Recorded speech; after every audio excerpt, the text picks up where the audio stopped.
Hello and welcome back to RailRoads Online. So today we are here doing the Tier 4 rank and review.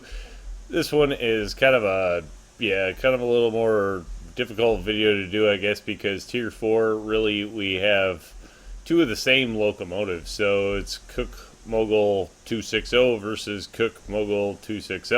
It's really just kind of wood versus coal. So this one's going to just be a little quicker, more of a comparison one-to-one video than the other ones. There's not much to rank here as far as, overall I think they're about the same. Same scores across the board, obviously. Same tractive effort, same everything else. It's kind of a more of just which appeals to you by look. Which I guess really I like the old wood-fired one probably better, though I think the coal one obviously has a lot more options, a lot more paint options, being that the old one doesn't have any paint options. So the coal one really has much better paint options. I like the lighting options better on this one because you do get the lamps front and rear, so you get marker lamps, though the old one you get the bigger floodlight. So to me it's kind of like, the old wood one is kind of nice for a lot nicer for switching, hooking up to loads at night, stuff like that, where the coal one is a little nicer for the longer runs and stuff like that. I find both to be, completely capable locomotives. You can do pretty much anything in the game with these. It's definitely not going to do, the super heavy loads of the bigger, stronger locomotives. But, you could definitely play out the entire game with either one of these locomotives. I do like the rear bumper on this one a little better. It gives you a place just to stand and hang out, where this one doesn't have that. You can climb up on it, but it doesn't have the cool low standing points. Not that it really, affects anything or anything. Guess this actually does have the rear. Oh, go figure that too. So these do still have the rear hangers on them. So, when it comes to lighting, I guess I got to give the old Cook the advantage there. I think this one actually has them up front too, now that I come to think about it. Can you not? No, so these ones you can't use. They're there, but they're unusable. That's the difference. This one has them up front. Obviously these are switchable to whatever you want to do. So that's there. So overall, I guess, which one do I vote for? Neither. I guess I call them a toss-up, and it's a tie.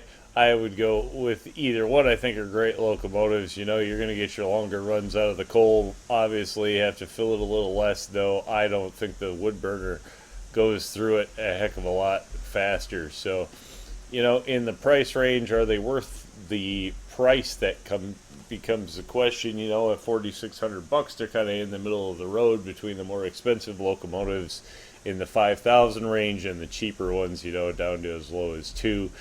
These are a heck of a lot more capable than the cheaper locomotives, and almost as capable as the most expensive locomotives. So generally speaking, yes, I find them to be worth a decent, good value.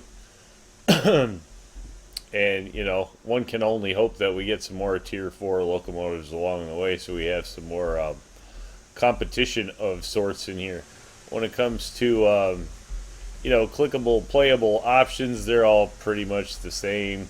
This one's kind of a pain getting the coal in and out, because as you can see, you don't have a lot of room back here versus what sends you up onto the stack of coal.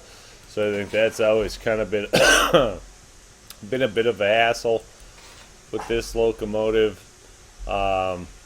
Interior wise, they're all about the same, clickable, everything, stuff like that.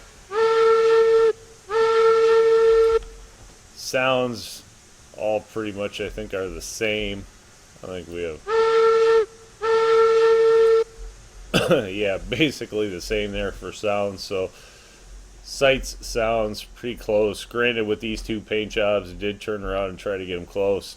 Some people like or don't like the plow blade that's on here. I've always kind of liked it. I think it trims it out in just the right amount of metal. So, the original Cook's been one of my favorites from the start, and I guess, it's just personal preference. Though I do have to say the new one is there. Something about this one's always kind of bugged me is it's like a little more, it's just a little flatter, a little blocky. It seems a little, I don't want to say blockier, but it seems like it's just a little flatter in some of the running gear, especially.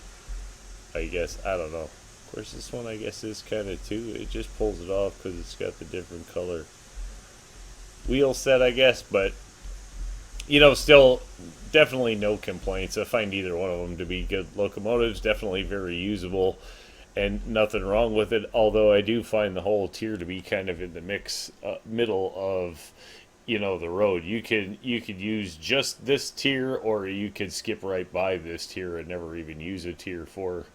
So overall that's just kind of my take on them. Either one are great locomotives, especially if you pick them up early in the game. You can definitely use either one of them for the duration of the game, and they get a heck of a lot done. You can run a whole setup with just Cooks, and now you'll have plenty of different color options if you're using the coal ones to be thrown in there too. So that's just kind of my take on the tier 4. Sadly, just the one loco with its variants in there, really. So that's going to kind of do it for the tier 4 rank and review. Just a little quick jump on and say thanks for tuning in. Remember, if you get a chance, like, share, subscribe. Subscriptions are free, but sure do help the channel.